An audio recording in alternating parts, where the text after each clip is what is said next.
ಚಾಮುಂಡಿ, ದುಷ್ಟರನ್ನ ಸಂಹರಿಸಿ ಇಡೀ ಜಗತ್ತನ್ನೇ ಕಾಪಾಡಿದ ಮಹಾತಾಯಿ ನೀನು. ನಾನು ಒಬ್ಳು ತಾಯಿಯಾಗಿ ನೀನು ಮುಂದೆ ನಿಂತ್ಕೊಂಡು ಬೇಡ್ಕೊಳ್ತಿದ್ದೀನಿ, ನನ್ನ ಮಕ್ಕಳನ್ನ, ನನ್ನ ಮನೆನ ನನಗೆ ಉಳಿಸ್ಕೊಡು. ಈ ದುಷ್ಟರ ಜೊತೆ ಕಾದಾಡೋ ಅಷ್ಟು ಶಕ್ತಿ ನನಗಿಲ್ಲ. ಬೇಡ್ಕೊಂಡ್ರೆ ಕಾಯೋ ತಾಯಿ ನೀನು. ನೀನು ಯಾವ ರೂಪದಲ್ಲಿ ಬಂದು ನನ್ನ ಕಷ್ಟದಿಂದ ಪಾರು ಮಾಡ್ತೀಯೋ ಮಾಡು ತಾಯಿ.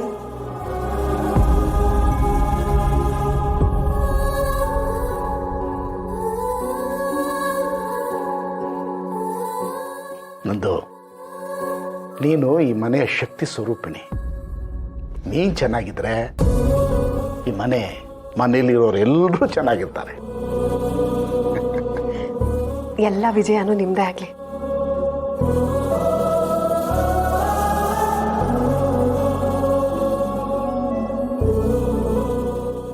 ಎಲ್ರಿಗೂ ಜಯ ಸಿಗುತ್ತೇನೋ, ಆದರೆ ನಿನಗೆ ಸಿಗೋದು ಮಾತ್ರ ಡೌಟ್. ನನಗೆ ಸಿಕ್ಕಿರೋ ಜಯದ ಸ್ಯಾಂಪಲ್ ನೋಡ್ತೀಯಾ?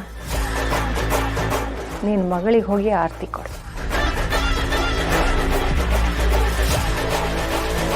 ಯುವ ಈ ಹಬ್ಬದ ಟೈಮಲ್ಲಿ ನಮ್ಮ ಜೊತೆಲಿಲ್ಲ, ಅದೊಂದೇ ಬೇಜಾರು. ನೀನು ಆರತಿ ತಗೋಕಂದ. ಆಶೀರ್ವಾದ ಮಾಡಿಯತ್ತೆ.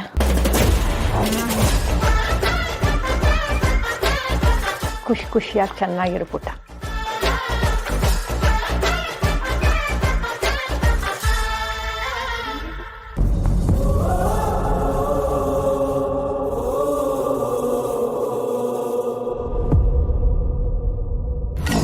ನಿಮ್ಮನ್ನೆಲ್ಲ ಹೊಸ್ಕಾಕೋದು ನನಗೆ 1 ನಿಮಿಷದ ಕೆಲಸ.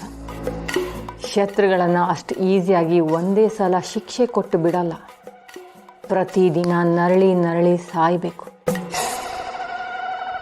ಆ ಶುಭ ನನ್ನನ್ನು ಎದುರು ಹಾಕೊಂಡಿದ್ದಾಳೆ. ಅವಳು ಮನೆ ಹಾಳು ಮಾಡೋಕ್ಕೆ ನಾನು ಸಾಕಿರೋ ಒಂದು ನಾಯಿ ಸಾಕು. ಇನ್ನು ನೀನು ನಿನ್ನ ಮಗಳನ್ನ ನನ್ನ ಕೈಗೊಂಬೆ ಮಾಡ್ಕೊಂಡಿದ್ದೇನೆ. ನಿನ್ನ ಮಗ ನಿನ್ನ ಮುಖಾನೇ ನೋಡಲ್ಲ. ಯುಕ್ತಾನ ಬಳಸ್ಕೊಂಡು ಮಿನಿಸ್ಟರ್ ಸಂಬಂಧ ಬೆಳೆಸಿ ಎಲ್ಲದನ್ನು ಸಾಧಿಸ್ತೀನಿ. ನಿಮ್ಮ ಅಣ್ಣ ನನಗೆ ಮಾಡಿದ ಮೋಸಕ್ಕೆ ಪ್ರತೀಕಾರ ಹೇಗಿರುತ್ತೆ ಅಂದರೆ, ನೀನು ಮತ್ತು ನಿನಗೆ ಸಂಬಂಧಪಟ್ಟವ್ರು ಎಲ್ಲರೂ ನನ್ನ ಸೇಡಿನ ಬಲೆಯಲ್ಲಿ ಸುಟ್ಟು ಹೋಗ್ತೀರಾ.